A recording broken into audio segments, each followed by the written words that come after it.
Hello and welcome to this Ant-Man channel. Excuse me, welcome to the Ant-Man channel here. Sorry, I just was looking for the date.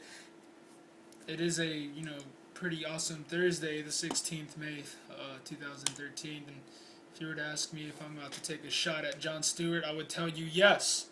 I am about to take a shot at Jon Stewart right now because, sometimes he's funny and sometimes it really gets to me, because he gets, this is the guy that was like, no one's coming for the guns. This is that guy. This is that clown. So, you know, just because he's a movie star and he came out a couple movies to like him, and doesn't mean I'm gonna be,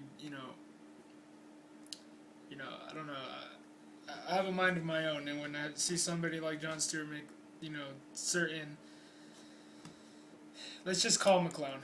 Anyways, Jon Stewart wakes up from his Obama zombie slumber. This is from Girls Just Want to Have Guns. Yeah, girlsjustwanttohaveguns.com.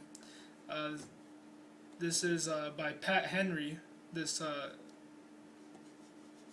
pretty much this article right here. Monday, liberal comedian and satirist Jon Stewart seemed to have had an epiphany. Well, what took him so long, I think it's like, if it's as obvious as it is now and you don't get it, it's like, oh boy, man. It's like, just, bear with him, Bless his soul, which you can see and which you can watch here. There's a link here on this. It's Girls Just Want to Have Guns. If you want to come look at this yourself. Jon Stewart wakes up from his Obama zombie slumber. You can go watch the videos and the links on this article right here. And look at him. He looks pretty bummed out, I would say, in this picture. I would say, he's pretty bummed out, you guys. It is a nearly 7-minute piece in which he begins with the current Benghazi scandal and opines that, as Obama said, it is just the paranoid delusion and circus sideshow of the nasty Republicans who just don't seem to appreciate Obama's brilliant handling of the situation that wound up causing the death of our 4 Americans. Yes. Follow Girls Just Want to Have Guns on Facebook, blah, blah, blah, blah. Here we go. This is pretty lengthy, but I'll read it for you a little bit. Suddenly, he is interpreted by a video clip of the announcement of CBS News that the IRS has admitted that it targeted conservative groups for scrutiny in violation of its own regulations and despite previous denials of having done so. Stewart then suffers a comedic meltdown during which he launches more F-bombs than Hamas launches missiles over a Jewish holiday and asks his normally beloved government, "What did you do?" He then finds attempting to excuse the various transgressions of the IRS, and at every turn plays a clip where his attempted excuses are shown to be futile. The news report details how Tea Party organizations were targeted, as well as groups engaging in subversive activities such as educating people about the Constitution. As Stewart points out, it is logical that people who are using the IRS to crack down on political enemies would not want Americans educated about the Constitution. You're waking up now? He jokes about IRS Director of Exempt Organizations Lois Lerner's apology over the revelations of the misdeeds of her organization, saying that he didn't realize that an apology was sufficient when dealing with IRS-related issues, and that tax cheaters like Wesley Snipes must feel foolish after spending years in prison when they should have just apologized. Or maybe they could have just had the director over for some beer, as Obama did with Cambridge Police Sergeant James Crowley, whom he falsely maligned for doing his duty in an exemplary fashion. Could come to think of it, when you are Obama, the beer is the essential aspect. The apology is unnecessary. I mean, yeah, nothing seems to make sense with this administration. It's almost like black is white and up is down. The highlight of the piece, however, is when Stewart takes off in another rant. Why can't we have background checks, he asks. He then shows a clip of Senator Ted Cruz explaining that he believes it will be put us inexorably on a path to a national gun registry. Stewart then gesticulates wildly and says mockingly, "Oh right, the government is going to overreach, and there's going to be a national gun registry, and the government is going to take your guns away from you." Immediately, he launches into the clip of the news coverage of the IRS, admitting that it targeted conservative political groups. After a brief rant, he seriously says this has, in one seismic moment, shifted the burden of truth from the tinfoil behatted to the government. He says that when the government tries to act benignly, it is incompetent at best, but when government wants to flex its more male violent muscles, it's effing Iron Man. Ooh.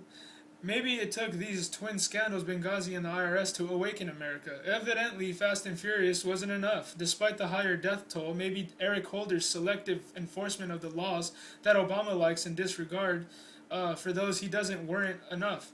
Either, but the pretty much, but the pattern is clear, and the rot extends throughout the government. The common theme is a public disregard for the Constitution and the rule of law. When even liberals begin to smell that something is not right, you had better be concerned. Well, yeah, who didn't know anything about this? I didn't even need to really read this article, but I guess Jon Stewart needs to be clued in into what is really going on these days. So people run so much away from what is really the law, what is really going to secure your rights, because they seem to know how big of a mess we're in, that they don't want to actually live up to what we have to own up to. Pretty much is what it actually, it's a number. I think it's over like 13 trillion maybe. I don't even know the number. It's retarded. Excuse my if you get sorry if you get like offended by that word. I'll use a different word.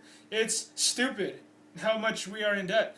I mean, it doesn't take that much to know that we're in a crisis here, but also, on the other hand, to know also how to fix it, and then still averting from the the fact that this is the only way you can fix it, cutting spending. Pretty much everything Ron Paul said he was going to do if we would have voted for him. But on the other hand, the elections aren't even, based on real, elections anymore. Voting is totally, there's so many things we have to fix, you guys. And now I guess everyone's waking up because there's an IRS, targeting conservative groups, and because of Benghazi. These two things hitting at once. Well, you see that they try to have that Mother's Day parade massacre kind of take away from what happened with the Benghazi, issue that, Obama's scandal that he has to answer for. Every time something that we need to answer to comes up, they try to distract you with something that has to do with, like, I don't know, criminalizing people who like guns, or criminalizing Christians, or making people divide within the communities and stuff. It's all distractions because they're getting away with big crimes, and now that they're getting caught doing it, we're like, hey, yeah, there's a Constitution. Oh yeah, there's a Second Amendment. Oh yeah, there's a First Amendment. Oh yeah, and then it's like you start to see clearly now that the power isn't in the government, and the government isn't going to solve your problems. The power is in the people, and the solving of the problems is going to come from within the people. It's not going to come from the government. The government's just there to regulate a bunch of stuff. They're just there to kind of like keep things in order. They're the traffic, cops. But we're supposed to be watching them and saying, hey, it's our public. It's like pretty much what. Man, I can't remember who said this, but he said it is our civil, federal, and as an American citizen, we have we have a duty to do our own thing, but also a duty to serve our community. It's not just all about yourself, man. And I think that he's absolutely right. And somebody please quote me who that is, because I can't believe I could take a test on this kind of stuff and get it right, and then I can't, when it comes up, I can't even think about or remember who exactly it was, but it'll come back to me at a random time later on.